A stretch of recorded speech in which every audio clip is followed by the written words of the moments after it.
You're just jobless, aren't you? Don't act high and mighty just because you contribute some pocket change. Clean up your act or get out, you parasite!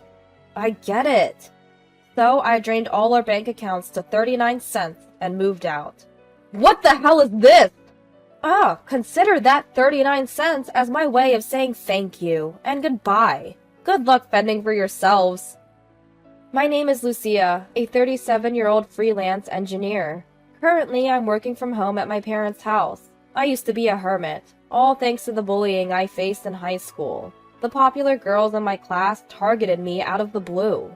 That led to me start skipping school and basically shutting myself in at home. I became a recluse during my sophomore year in high school, and I couldn't go back for about a year and a half.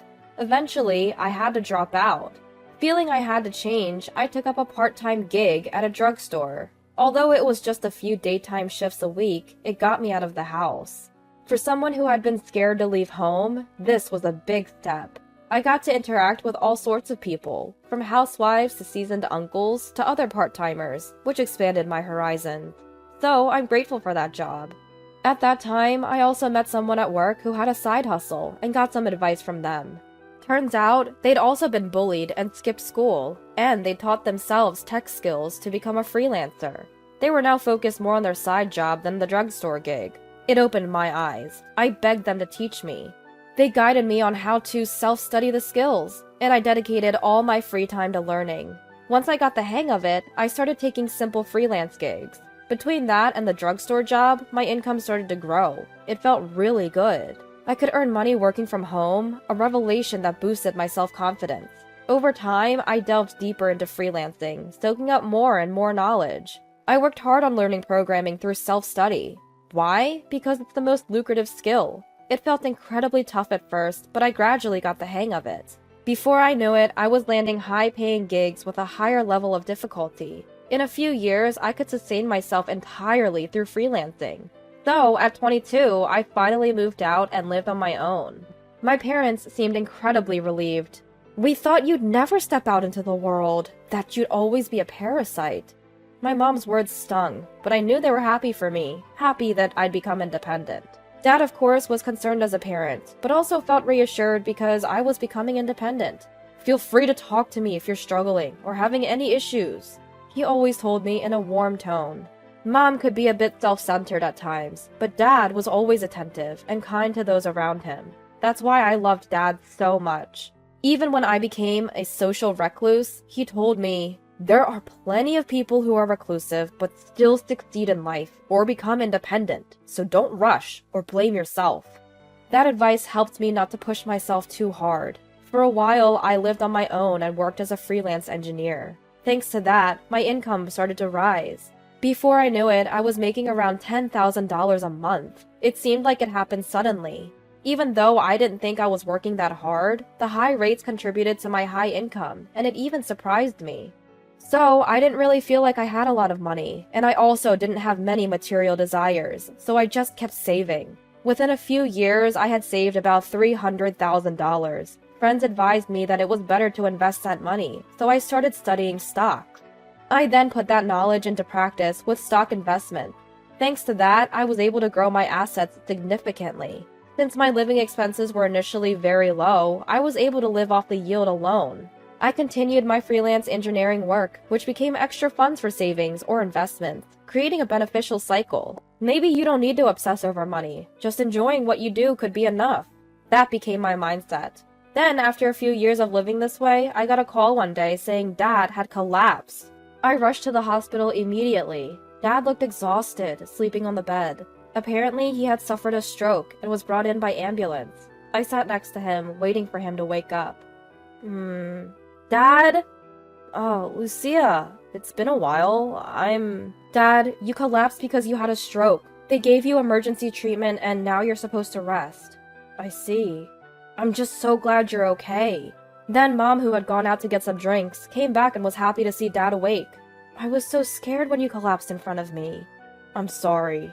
The doctor advised him to stay in the hospital for tests, so Dad was admitted for a while. I visited him every day. Lucia, you come every day, but is your work okay?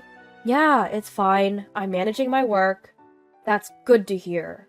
I enjoyed catching up with Dad after a long time. Oh, Lucia, you're here. Mom, being a housewife, visited almost every day, so I often ran into her in the hospital room. Mom never really asked me about my job before. I assumed she'd heard about it from Dad. Then one day, Dad called me urgently, and I rushed to the hospital. Dad, what's going on? Both Dad and Mom were there. I'm sorry for the sudden call, Lucia. The thing is, I've got some lingering health issues that have made my legs and back weak. I'm going to need some help around the house. What? So, Lucia, could you come back home and help out with the chores?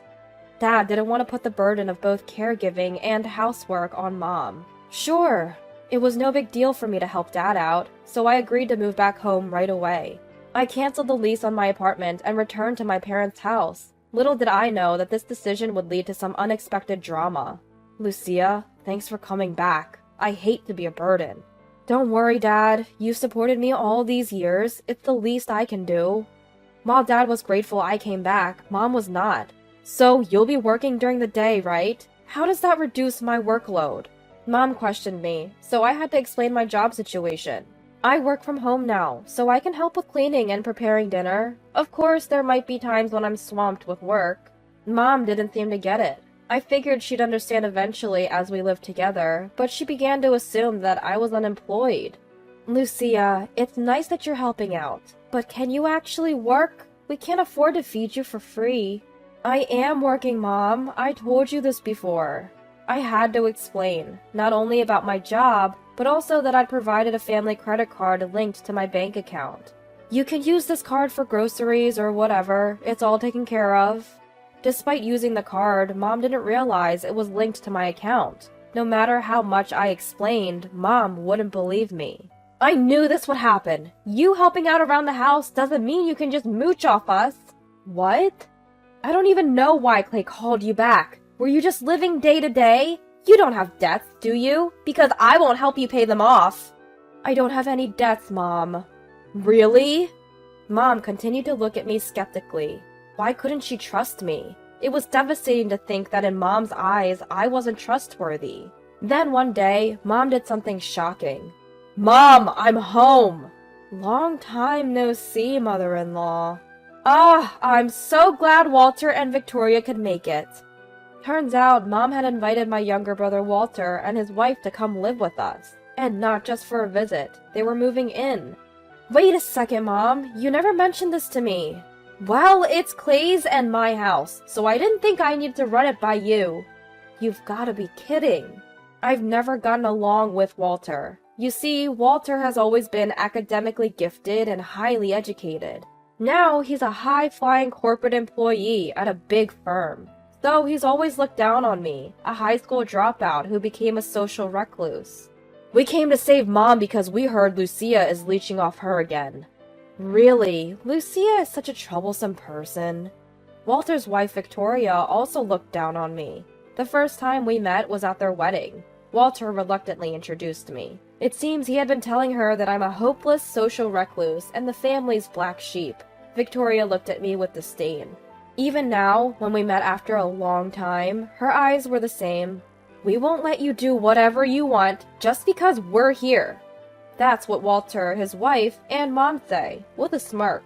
What are they planning? Then began our life of living together with many people.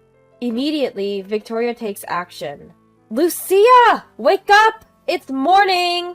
I wake up to a knock on the door. The clock reads 5:30 a.m. I often work as an engineer at night. Being woken up this early leaves me severely sleep-deprived. What's going on? It's so early.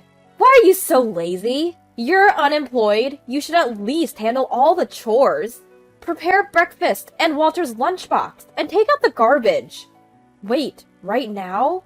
Seriously? You're lazy. Get to it already! Victoria's tone becomes curt and demanding. Arguing won't get me anywhere, so I just do the chores. Then I quickly go back to bed. I need to catch some sleep while I can. But then Mom wakes me up. What are you doing sleeping? Clean the bathroom, scrub the toilet, and pull the weeds in the yard. We're going to be strict with you from now on. Mom yells at me. Then she teams up with Victoria to supervise me, making me cook both lunch and dinner.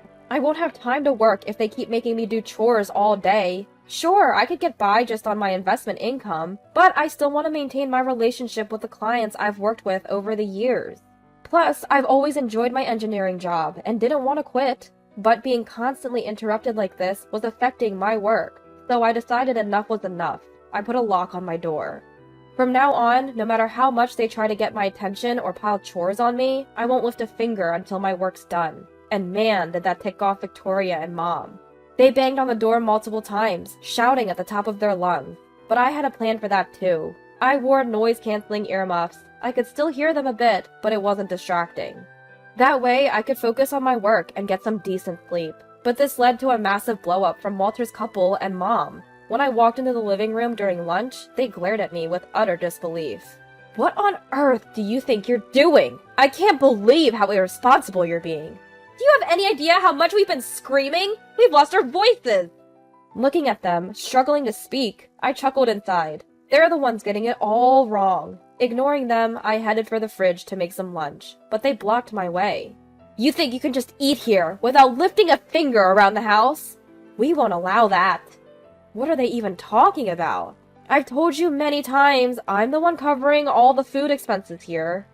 Enough already! If we knew this was going to happen, we would have never let Clay convince us to let you stay. It was pointless talking to them. I decided to consult Dad. Dad seemed to have overheard my discussions with Mom and Victoria. I'm really sorry for all the trouble. I never thought Rosie would be this clueless. Both of us are unhappy living here. I'll move to a nursing home, and you should leave this house too. Hearing Dad made me feel a bit relieved. Just knowing someone's on your side is comforting. I decided to move out and started looking for places. That night, Walter came home and called out for me. Hey, Lucia! Get over here! When I went to the living room, Mom and the Walters were glaring at me. We heard from Mom. You locked yourself in your room and didn't do any chores? You're such an embarrassment. I've always felt that way. But please, no more. Their constant berating was starting to get on my nerves. Would it hurt to listen to what I have to say for a change? I'm financially contributing to this household, you know. At that, all three snorted in disbelief. Jobless, huh? Don't act so high and mighty when you're just bringing in pennies. Parasite. Just get out if you're not gonna clean. We're done with you. Stop being a burden. Fine, got it. If they want me out, then I'll leave. As I started packing, Mom and the others exchanged smug glances and chuckled. Now we can finally kick the burden out. Mom, you've been a trooper all this time. From now on, it's just the two of us, living the good life. Mom and the others chatted away joyously. Would they still be smiling once they knew the truth? I pondered this as I packed. I then emptied all the bank accounts down to 39 cents and moved out.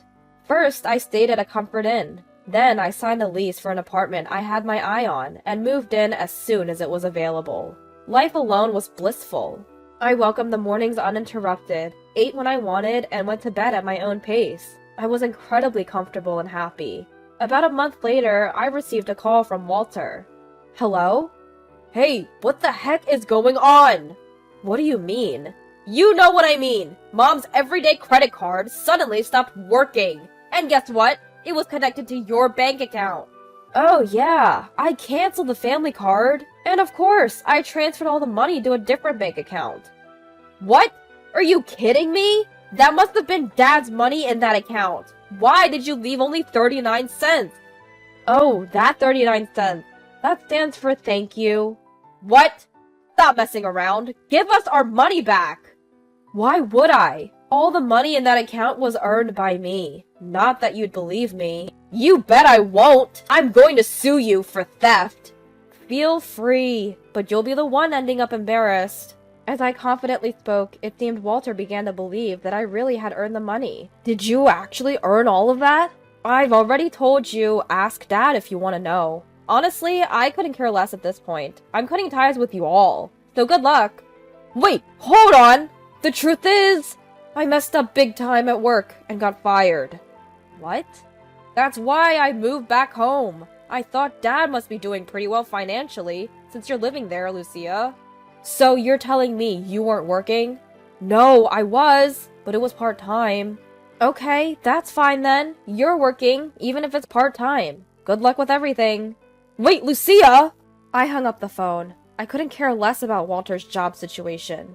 Dad is all set to move into a high-quality nursing home, and that's all that matters to me. As for Walter and Mom, they can figure things out themselves. I've been ignoring all the regretful messages from Mom, saying she wishes I'd come back, or that it was her fault. Turns out, Dad divorced Mom when he decided to move into the nursing home. Apparently, he had grown disillusioned with her. Dad sold the family home and kicked Mom and Walter's family out. Then Victoria said, "We don't need to live together if there's no big house," and refused to live with Mom. So, now, Mom lives alone in an old apartment and has started a low-paying, part-time job. She's apparently worn out, constantly getting yelled at by a woman who's been at the job longer. Furthermore, regarding Walter and his wife, Walter was having trouble finding a new job, and Victoria apparently started having an affair with another man. As for Walter and Victoria, they're in the middle of a messy divorce, fighting over alimony. I don't know all the details, but they're both pretty beaten down, emotionally and physically. On the other hand, I'm living a comfortable life on my own and frequently visiting Dad. Since I've gotten him into a high-end nursing home, he's really enjoying his days there. He's even made a lot of new friends, and smiles more now than he did when he was living at home. Going forward, I plan to continue caring for Dad while enriching my own personal and professional life.